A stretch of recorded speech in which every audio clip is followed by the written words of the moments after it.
Hello traders and investors welcome to my Grow Crypto channel.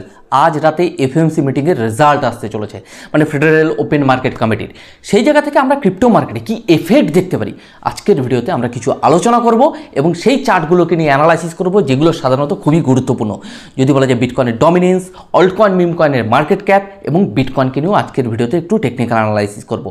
গতকালকে যদি দেখা যায় অল্টকয়েন, মিম কয়েনগুলোর ক্ষেত্রে আমরা হিউজ লেভেলের ডাউনফল দেখেছি, কিন্তু বিটকয়েনের ক্ষেত্রে আমরা তেমন একটা ডাউনফল দেখিনি। যদি বলা যায় বিটকয়েনের ক্ষেত্রে আমরা সাপোর্ট রেজিস্ট্যান্স এর আগে সাধারণত ড্রয়িং করে রেখেছিলাম, যেই সাপোর্ট আর রেজিস্ট্যান্সের মধ্যে বিটকয়েন কিন্তু ঘোরাফেরা করছে।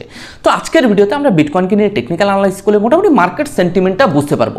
যদি বলা যায় আগামী মাসটা হচ্ছে ফেব্রুয়ারি মাস, 31শে মাস, মানে যদি বলা যায় আর দুটো দিন বাকি রয়েছে এই মাস শেষ হতে, কিন্তু এই মাসের এই দুটো দিনে আমরা কি ইম্প্যাক্ট দেখতে পারি এবং ফেব্রুয়ারি মাসটা এটা আমার টেকনিক্যাল অ্যানালাইসিস বলে যে মার্কেটে কিন্তু একটা পজিটিভ মাস হিসেবে আমরা ভেবে নিতে পারি, কারণ মার্কেটে যে পজিশনে অল্টকয়েন, মিম কয়েনগুলো রয়েছে একেবারে লোয়ার লোতে রয়েছে। তো যাই হোক আজকের ভিডিওতে আমরা যদি একটু বিটকয়েনের ডমিনেন্সকে নিয়ে একটু অ্যানালাইসিস করি, যে পার্সেন্টেজে রয়েছে এখান থেকে সাধারণত কি নেগেটিভ পজিটিভ আমরা দেখতে পারি, পাশাপাশি অল্টকয়েন, মিম কয়েনের মার্কেট ক্যাপকে নিয়ে একটু আলোচনা করব এবং অ্যানালাইসিস করব যে এই অল্টকয়েন, মিম কয়েনের মার্কেট ক্যাপে আমরা কি চেঞ্জেস দেখতে পারি, পাশাপাশি বিটকয়েনের ক্ষেত্রে যে প্রাইসটা চলছে এই প্রাইসের ক্ষেত্রে আমরা কি চেঞ্জেস দেখতে পারি।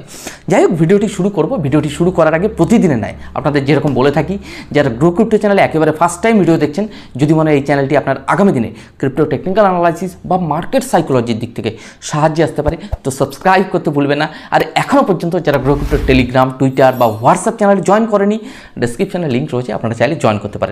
আর একটা আমার ডিসক্লেমার তো সাধারণত প্রত্যেকটা ভিডিওতেই থাকে, অ্যাজ আমি কোনো রেজিস্টার্ড ফাইন্যান্সিয়াল অ্যাডভাইজার নই বা রেজিস্টার্ড কোনো টেকনিক্যাল অ্যানালাইজারও নই, জাস্ট দীর্ঘদিনের অভিজ্ঞতা আপনাদেরকে শেয়ার করি। আপনারা জানেন crypto market highly volatile market. এই মার্কেটে যে কোনো ধরনের ইনভেস্টমেন্ট বা ট্রেডিং করার আগে একটুখানি সেলফ স্টাডি বা অ্যানালাইসিস করে নেবেন। আপনারা জানেন এই মার্কেট কিন্তু সবার জন্য নয়, বিশেষ করে যারা সাধারণত যে টেকনিক্যাল অ্যানালাইসিস করতে পারে না, বিশেষ করে পোটেনশিয়াল কয়েনগুলোতে যদি ভালো কয়েনে আপনি টেকনিক্যাল অ্যানালাইসিস করেন, আপনি মার্কেটে আইডেন্টিফাই করতে পারবেন কোথায় সাপোর্ট, কোথায় রেজিস্ট্যান্স, কোন সাপোর্টকে ভাঙলে কোন সাপোর্টে আসতে পারে। কিন্তু আপনি যদি অল্টকয়েন, মিম কয়েনগুলোকে টেকনিক্যাল অ্যানালাইসিস করেন, সেখানে কিন্তু না সাপোর্ট মানে না রেজিস্ট্যান্স মানে কিছুই মানে না, মানে টোটালি মানে নিজের মতন করে নিজে মুভমেন্ট হয়। আপনারা নিজেরাই সাধারণত দেখতে পেয়েছেন, মানে বিটকয়েন দেখাচ্ছে তার রেজিস্ট্যান্স রয়েছে, অল্টকয়েন, মিম কয়েনগুলো প্রায় 4x ডাউনফল, যেটা সাধারণত আনএক্সপেক্টেড, মানে টোটালি সেন্ট্রালাইজ কয়েন যদি বলা যায়। যাই হোক আজকের ভিডিওতে আমরা একেবারে পোটেনশিয়াল কিছু জিনিসকে নিয়ে আলোচনা করব। এক হচ্ছে বিটকয়েনের ডমিনেন্স, অল্টকয়েন, মিম কয়েনের মার্কেট ক্যাপ এবং সাথে বিটকয়েনকে নিয়ে। তো যাই হোক ভিডিওটি শুরু করব। তো চলুন আমরা একটু দেখে নিই মোটামুটি মার্কেটে কী সিচুয়েশন রয়েছে, এখান থেকে মার্কেটে আমরা নেগেটিভ পজিটিভ কী হতে পারে। তো চলুন দেখে নিই। আজকে সকালবেলার আমরা ক্রিপ্টো মার্কেটের ওয়ালপেপারটা সবার আগে একটু দেখে নেব। বর্তমান সময় যদি বিটকয়েনকে দেখা যায় $1,02,390 আশেপাশে ভ্যালু চলছে। বিটকয়েনের ডমিনেন্সকে যদি একটু ভালো করে দেখা যায় 58.30% বিটকয়েনের ডমিনেন্স রয়েছে। যদি বিটকয়েনকে দেখা যায় 0.53% আজকের দিনে ডাউন ট্রেন্ডে চলছে। ওভারঅল ওয়ালপেপারটা যদি দেখা যায় রেড কালারের রয়েছে, হয়তো কিছু অল্টকয়েন, মিম কয়েন সামান্য পরিমাণে আমরা পাম্প দেখতে পাচ্ছি। তো যাই হোক আমরা ক্রিপ্টো বাবলসের মাধ্যমে একটু অল্টকয়েন, মিম কয়েনের পরিস্থিতি দেখে নেব। যদি বলা যায় কিছু কিছু কয়েনে আমরা একটু পাম্প দেখতে পাচ্ছি, যদি দেখা যায় উইপ, মুভ। তো উইপ কয়েনটা যদি বলা যায় গতকালকে যে লেভেলের ডাউনফল হয়েছে, এই যে আজকের দিনে 11.2% রিটার্ন জেনারেট করছে, সেটা কিন্তু কিছুই না, মানে যে পরিমাণে ডাউনফল হয় সেই তুলনায় কিন্তু মার্কেটে পাম্প আমরা দেখতে পাই না অল্টকয়েন, মিম কয়েনগুলোতে।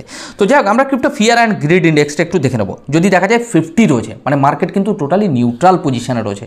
তো আজকে রাত্রে এফওএমসি মিটিংয়ের রেজাল্ট আসতে চলেছে, তার ইম্প্যাক্ট মার্কেটে আমরা কি দেখতে পারি আমরা একটু চার্টে গিয়ে একটু অ্যানালাইসিস করে নেব। তো যাই হোক চলুন আমরা একটু চার্টে চলে যাই।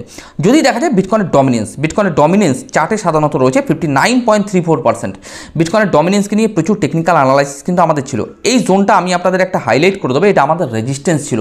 যারা রেগুলার বেসে গ্রোক্রিপ্টো চ্যানেলের ভিডিও দেখেন মোটামুটি মার্কেট সম্পর্কে একটু ধারণা থাকে যে অ্যাকচুয়ালি কোথায় সাপোর্ট, কোথায় রেজিস্ট্যান্স। তাহলে বিটকয়েনের ডমিনেন্সের রেজিস্ট্যান্সকে অলরেডি ব্রেকআউট দিয়ে দিয়েছে। তো যাই হোক আমরা সেগুলো নিয়ে আলোচনা করব।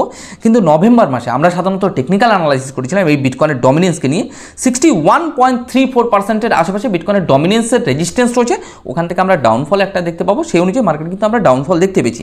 কিন্তু বর্তমান সময় মানে গতকালকে বিটকয়েনের ডমিনেন্স তার রেজিস্ট্যান্সকে অলরেডি ব্রেকআউট দিয়ে দিয়েছে। এই জোনটা আমি আপনাদের একটু হাইলাইট করে দেবো। তাহলে যেহেতু রেজিস্ট্যান্সকে ব্রেকআউট দিয়েছে, এটা ট্রু না ফলস টেকনিক্যালি অ্যানালাইসিস করলে কি উঠে আসে। আমি 3 ঘন্টার টাইম ফ্রেমে চলে এসেছি। 3 ঘন্টার টাইম ফ্রেমে যদি অ্যানালাইসিস করা যায়, এটুকু বলা যেতে পারে যে ব্রেকআউটটা হয়েছে এটা অ্যাকচুয়ালি ফেক ব্রেকআউট। এই জায়গাটাতে মার্কেটে বিটকয়েনের ডমিনেন্স অ্যাকুমুলেশন হবে। আমরা একটু পাস্ট ডেটা দেখলে বুঝতে পারবো। যদি আমরা একটু পাস্ট মানে 2 ঘন্টা টাইম ফ্রেমে চলে আসবো তাহলে আপনাদের আরও বুঝতে সুবিধা হবে। তো আমি একটু পিছনে সরে আসবো, এই জায়গাগুলোতে আমি আপনাদের একটু দেখানোর চেষ্টা করবো। এই জায়গাটা একটু ভালো করে দেখুন। এই জায়গাটা সাধারণত বিটকয়েনের ডমিনেন্স তার রেজিস্ট্যান্সকে ব্রেকআউট দিয়েছিল। ব্রেকআউট দেওয়ার পরে বিটকয়েনের ডমিনেন্সের ক্ষেত্রে কিন্তু আমরা একটা ভালো লেভেলের ডাউনফল দেখতে পেয়েছি। সেম টু সেম বিটকয়েনের ডমিনেন্স বর্তমান সময়েও তার রেজিস্ট্যান্সকে ব্রেকআউট দিয়েছে। ব্রেকআউট দেওয়ার পরে বিটকয়েন কিন্তু তার এই রেজিস্ট্যান্সের উপরে হোল্ড করছে। এটা সাধারণত আমার অ্যানালাইসিস বলে অ্যাজ এ ফেক ব্রেকআউট হয়েছে। এই জায়গাটাতে মার্কেটে মানে বিটকয়েনের ডমিনেন্সের ক্ষেত্রে আমরা অ্যাকিউমুলেশন দেখতে পারবো। অ্যাকিউমুলেশন দেখার পরেই মার্কেটে বিটকয়েনের ডমিনেন্সের ক্ষেত্রে আমরা ডাউনফল দেখতে পারবো। তো যাক, আমরা অল্ট কয়েন মিম কয়েনের মার্কেট ক্যাপকে নিয়ে একটু টেকনিক্যাল অ্যানালাইসিস করবো। এর আগে কিন্তু এই অল্ট কয়েন মিম কয়েনের মার্কেট ক্যাপকে নিয়ে আমার প্রচুর অ্যানালাইসিস রয়েছে। আপনারা যে চার্ট ড্রয়িং দেখতে পাচ্ছেন, এটা কিন্তু আমার একটা সাপোর্ট রয়েছে। দীর্ঘদিন ধরে কিন্তু আপনাদের এই সাপোর্টটা হাইলাইট করে এসেছি যে অল্ট কয়েন মিম কয়েনের যে মার্কেট ক্যাপ রয়েছে, আমার টেকনিক্যাল অ্যানালাইসিসে এটা উঠে আসে যে এইটা একটা স্ট্রং সাপোর্ট। কিছুদিন আগেও সাধারণত এই যে অল্ট কয়েন মিম কয়েনের $1.32 ট্রিলিয়ন আশেপাশে যে সাপোর্ট রয়েছে, এটা কিন্তু আমার টেকনিক্যাল অ্যানালাইসিসে উঠে এসেছিল, সেটাও আপনাদেরকে শেয়ার করেছিলাম। তাহলে এই অল্ট কয়েন মিম কয়েনের মার্কেট ক্যাপের ক্ষেত্রে আমরা কি চেঞ্জেস দেখতে পারি? যদি বলা যায় এই অল্ট কয়েন মিম কয়েনের মার্কেট ক্যাপ বর্তমান সময়ে চলছে $1.39 ট্রিলিয়ন আশেপাশে। এই জায়গাটাতে সাধারণত আমরা এই মার্কেট ক্যাপের ক্ষেত্রে একটু ভলিটিলিটি দেখতে পারবো। ভলিটিলিটি বলতে যতটুকু ডাউনফল হওয়ার অল্ট কয়েন মিম কয়েনের মার্কেট ক্যাপ আমার প্রাইস প্রেডিকশন বলে অলরেডি কিন্তু হয়ে গেছে। এবার এই জায়গাটাতে আমরা একটু ভলিটিলিটি দেখে তারপরেই কিন্তু এই অল্ট কয়েন মিম কয়েনের মার্কেট ক্যাপের ক্ষেত্রে আমরা একটা ভালো লেভেলের মানে জেনারেট মোটামুটি অল্ট কয়েন মিম কয়েনের মার্কেট ক্যাপ যে পাম্প হচ্ছে এটা আমরা দেখতে পারবো, মানে চার্টে ক্যান্ডেল। ওকে, তাহলে এটুকু বলা যেতে পারে আমরা যদি 3 ঘন্টার টাইম ফ্রেমে একটা জাস্ট ট্রেন লাইন ড্র করে দিই। মার্কেটে কিছুদিন আগে এই অল্ট কয়েন মিম কয়েনের যে ট্রেন লাইন ছিল এটাকে একটা ব্রেকআউট হয়েছিল, যেটা সাধারণত ফলস ব্রেকআউট ছিল। তারপরে সাপোর্ট আমার যেটা ছিল $1.32 ট্রিলিয়ন আশেপাশে, যেই সাপোর্টে সাধারণত মার্কেটে কিন্তু আমরা হোল্ড করতে দেখেছি। সেই জায়গা থেকে দাঁড়িয়ে বর্তমান সময় এই অল্ট কয়েন মিম কয়েনের মার্কেট ক্যাপ কিন্তু ধীরে ধীরে আমরা পাম্প দেখতে পাচ্ছি। আমরা বিটকয়েনে চলে আসবো। বিটকয়েনের যদি 1 ডে টাইম ফ্রেমে দেখি, আমাদের সাপোর্ট রেজিস্ট্যান্সগুলো একটু ড্র করে নিই, রাইট? যেগুলো সাধারণত আমাদের পুরনো চার্টে ছিল, যেটা রেজিস্ট্যান্স ছিল নিয়ার অ্যাবাউট $1,06,000 আশেপাশে আমার একটা কঠিন রেজিস্ট্যান্স, রাইট? আচ্ছা, সাপোর্ট কোথায় ছিল? $97,500। আপনাদের মনে আছে? যাই হোক, এটা আমার ব্যক্তিগত প্রাইস প্রেডিকশন। আচ্ছা, এবার যদি বলা যায় আরও একটা সাপোর্ট আপনাদের হাইলাইট করেছিলাম, মনে আছে?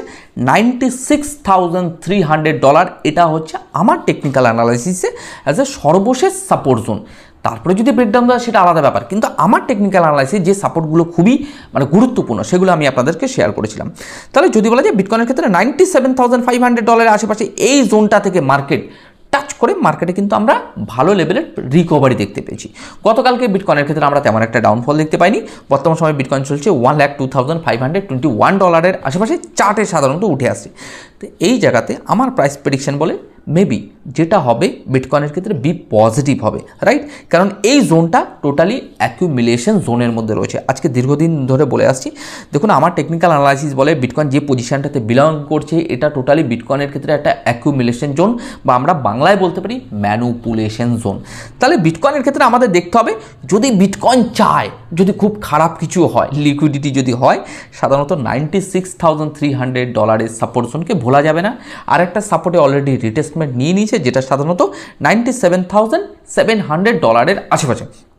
বিটকয়েনের ক্ষেত্রে যতক্ষণ পর্যন্ত সাধারণত $1,06,000 রেজিস্ট্যান্সকে ফুল ভলিউম এবং প্রাইজের সাথে ব্রেকআউট না দিচ্ছে ততক্ষণ পর্যন্ত আমরা বিটকয়েনের ক্ষেত্রে যেটা প্যারাবোলিক বুল রান বলি সেটা আমরা দেখতে পাবো না। তাহলে বিটকয়েন যতক্ষণ পর্যন্ত এই জোনের মধ্যে রয়েছে আমরা অ্যাকুমুলেশন জোন হিসেবে ধরে নেব। যখন বিটকয়েন সাধারণত এই জোনের মধ্যে বাইং জোন ক্রিয়েট করে, তাহলে বাইং জোনের জন্য আমাদের ওয়েট করতে হবে, এটা হচ্ছে কথা। তাহলে বিটকয়েন বাইং জোন কখন তৈরি হবে তার জন্য আমাদের ওয়েট করতে হবে। বাইং জোনের পর থেকে বিটকয়েনের সাধারণত আমরা আনবিলিভেবল মুভমেন্ট দেখতে পারি। তাহলে সেই জায়গা থেকে যদি বলা যায় বিটকয়েনের ক্ষেত্রে কিছুদিন আগে যে বিটকয়েন $1,09,000 টাচ করে ব্যাক করে আসা, কিছুদিন আগে বিটকয়েন $1,07,000 আশেপাশে থেকে ব্যাক করে আসা, দেখুন বিটকয়েন $1,06,000 উপরে যেটা যাচ্ছে এইটা সাধারণত ফোমো।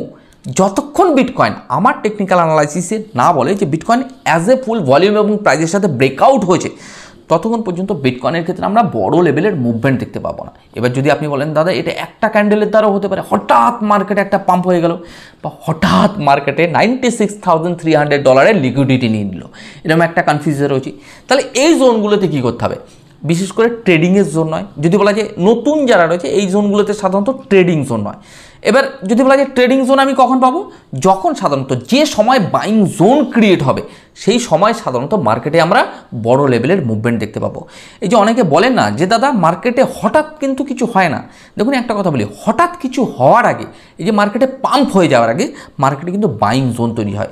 অনেকে সাধারণত এরকম আমাকে অনেকেই কোশ্চেন করে, দাদা এই অল্ট কয়েন বা মিম কয়েনটা কত এক্স রিটার্ন দিতে পারে, দাদা এই অল্ট কয়েন মিম কয়েনটা আগামী দিনে কোন রেঞ্জে যেতে পারে।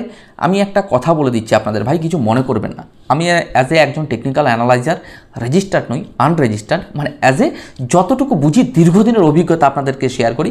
কিন্তু একটা কথা মাথায় রাখবেন, যারা আজকে সোশ্যাল মিডিয়াতে এই ধরনের কথা বলে যে এই কয়েনটা আগামী দিনে $10 চলে যাবে, বর্তমানে দেখা যাচ্ছে $1, বা এই কয়েনটা আগামী দিনে $100 চলে যাবে, 100x return, 50x return, 10x return, ভাই সেরকম কোনো কিছু হয় না কিন্তু, রাইট? আমি দুটো জিনিসকে বেশ ভালো করে আপনাদেরকে একটু ক্লিয়ার করতে চাই। Buying zone, selling zone. Buying জোনের দিকে নজর রাখতে হবে যে মার্কেটে কখন বাইং জোন ক্রিয়েট করছে। যেখানে সেলিং জোন ক্রিয়েট হবে সেখানে গিয়েই সেল করতে হয়। আপনি কোনো কয়েনকে দেখা যাচ্ছে, সে যে কোনো কয়েন, এভরিথিং, যে কোনো কয়েনকে আপনি টার্গেট রাখতে পারেন না আমি $10 গিয়ে সেল দেবো, আমি দাদা $20 গিয়ে সেল দেবো, আমি বুল রানের শেষে গিয়ে সেল দেবো, সেরকম কিন্তু কিচ্ছু হয় না। আমি একটাই কথা বলবো, মার্কেট যতটুকু রিটার্ন দেয় ততটুকুই এক্সপেক্ট করা দরকার, বা ততটুকুই রিটার্ন বুক করে বেরিয়ে আসা দরকার। তারপরেও যদি আপনি বুল রান আমি ওই মাসে প্রফিট বুক করব, মানে মাস ঠিক হয়ে গেছে যে আমি ওই মাসে গিয়ে প্রফিট বুক করব, আমি ওই বছরে গিয়ে প্রফিট বুক করব, বা আমি টোটাল 3 মাস হোল্ড করব, আমি ওই রেঞ্জে গিয়ে প্রফিট বুক করব, এ সমস্ত কিচ্ছু হয় না ভাই। একটাই কথা বলবো, buying zone, selling zone, accumulation zone, কোনটা ফেক ব্রেকআউট, কোনটা ট্রু ব্রেকআউট। আগামী দিনে প্রচুর টেকনিক্যাল অ্যানালাইসিস নিয়ে ভিডিও আনবো, চেষ্টা করব। যারা সাধারণত বলছিলেন যে দাদা একটু কোর আমরা শিখতে চাই, তো তাদের জন্য খুব তাড়াতাড়ি, জাস্ট হয়তো 15 থেকে 20 দিন একটু সময় নিয়ে নিচ্ছি, 15 থেকে 20 দিনের মধ্যে সমস্ত রকম ডিটেলস আপনারা পেয়ে যাবেন। ওকে, তো চলুন আজকের মতো ভিডিওটি এখানেই শেষ করছি। আপনারা ভালো থাকুন, সুস্থ থাকুন, আর মোটামুটি সেলফ স্টাডি এবং অ্যানালাইসিস করুন, মার্কেটকে শেখার চেষ্টা করুন। গ্রো ক্রিপ্টোর কোনো রকম কোনো ভিডিও দেখে কোনো সেলফ স্টাডি বা অ্যানালাইসিস না করে কোনো ইনভেস্টমেন্ট বা ট্রেড করবে না। আমার গ্রো ক্রিপ্টোর ভিডিওগুলোকে অ্যাজ এ এডুকেশনাল পারপাস হিসেবে নেবেন, টেকনিক্যাল অ্যানালাইসিস কীভাবে করতে হয় সেই শেখার মানসিকতা হিসেবে নেবেন। ওকে, তো চলুন আজকের ভিডিওটি মোটামুটি এখানেই শেষ করছি। চেষ্টা করবো ইভিনিংয়ে নতুন কিছু আপনাদের সামনে প্রেজেন্টেশন দেওয়ার।